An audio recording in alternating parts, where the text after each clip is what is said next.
संपूर्ण महाराष्ट्रात लोकप्रिय झालेले आमच्या कागल लाईव्ह या चॅनलला लाईक करा व बेल दाबून सबस्क्राईब करा. 80% अपंग परंतु सरकारी यंत्रणेला दिसेना. 80% अपंग तरी सरकारी यंत्रणेला दिसेना. ही गोष्ट आहे खडकेवाडा येथील एका अपंग मित्राची.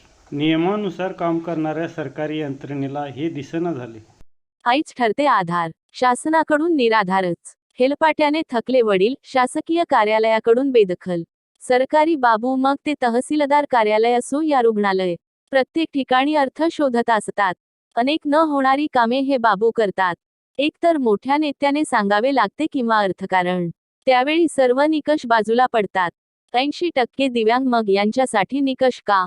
उत्पन्नाचा दाखला तलाठी देताना, रुग्णालयाचा दाखला मिळवताना व हे पूर्ण झाल्यावर तहसीलदार कार्यालय इतक्या अटी आणि शर्ती लावतात की आपल्या उत्पन्नातील उत्पन्न दिव्यांगांना द्यावे लागते.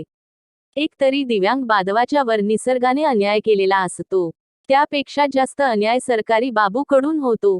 प्रत्येक वर्षी केवायसीचा खर्च वेगळाच. खडकेवाडा तालुका कागल येथील हर्षवर्धन अरुण किल्लेदार याची जन्मताच कंबरेखालील भागाची हालचालही होत नाही.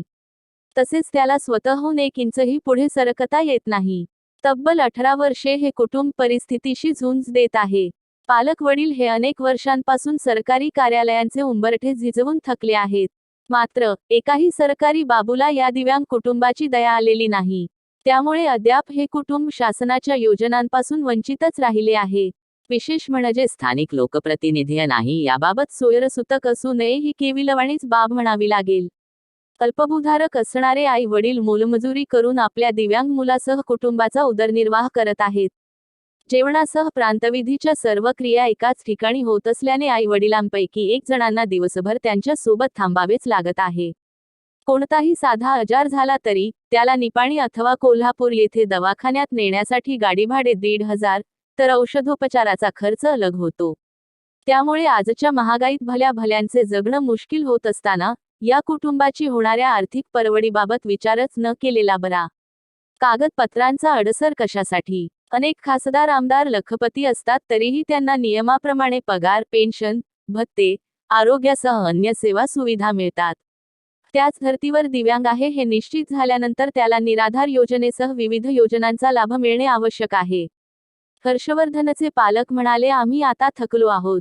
आम्हाला आता तहसीलदार कार्यालयासमोर ठिय्या आंदोलनाशिवाय पर्याय नाही. हर्षवर्धनसह अर्जुनी येथील महादेव विठ्ठल आढाव वय 30 तसेच म्हाकवे येथील चिमा उर्फ बाजीराव चौगुले वय 36 यासह अनेक सामान्य कुटुंबे आपल्या दिव्यांग मुलांचे संगोपन करत आहेत. मग प्रशासनानेही आपली जबाबदारी न झटकता या कुटुंबांना आधार द्यावा. अन्यथा या कुटुंबियांसोबत आम्ही तहसीलदार कार्यालयासमोर ठिय्या मारू, असा इशारा भारतीय मराठा महासंघ जिल्हा युवा उपाध्यक्ष सुशांत खोत यांनी दिला आहे. CPR मधील डॉक्टरांचीच तपासणी व्हावी. आम्ही सर्व कार्यवाही नियमाप्रमाणेच करत असल्याचे सांगणारे CPR मधील डॉक्टरांनी आपण कोण आहे याची स्वतःलाही जाणीव नसणाऱ्या आपल्या मुलीला 30% अपंगत्वाचा दाखला दिला आहे. त्यामुळे शासकीय योजनेचा लाभ मिळत नसल्याचे बाजीराव चौगुले, म्हाकवे यांनी सांगितले.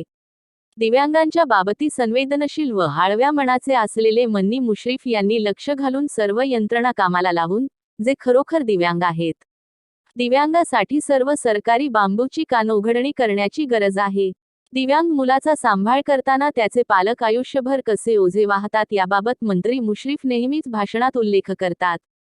त्यामुळे यामध्ये त्यांनी लक्ष घातल्यास CPRच्या डॉक्टरांपासून तलाठ्यापर्यंत एकही अधिकारी दिव्यांगाकडे दुर्लक्ष करण्याचे धाडस करणार नाहीत. माझा मुलगा 80%हून अधिक दिव्यांग आहे. मात्र CPR मधील डॉक्टर 40% अपंगत्वाचा दाखला देत आहेत. तलाठीही उत्पन्नाचा दाखला देण्यास टाळाटाळ करत आले आहेत. त्यामुळे योजनांचा लाभ मिळालेला मनगटाच्या जोरावर परिश्रम करून आम्ही त्याचा सांभाळ करत राहू, असे अरुण किल्लेदार खडकेवाडा हे म्हणाले.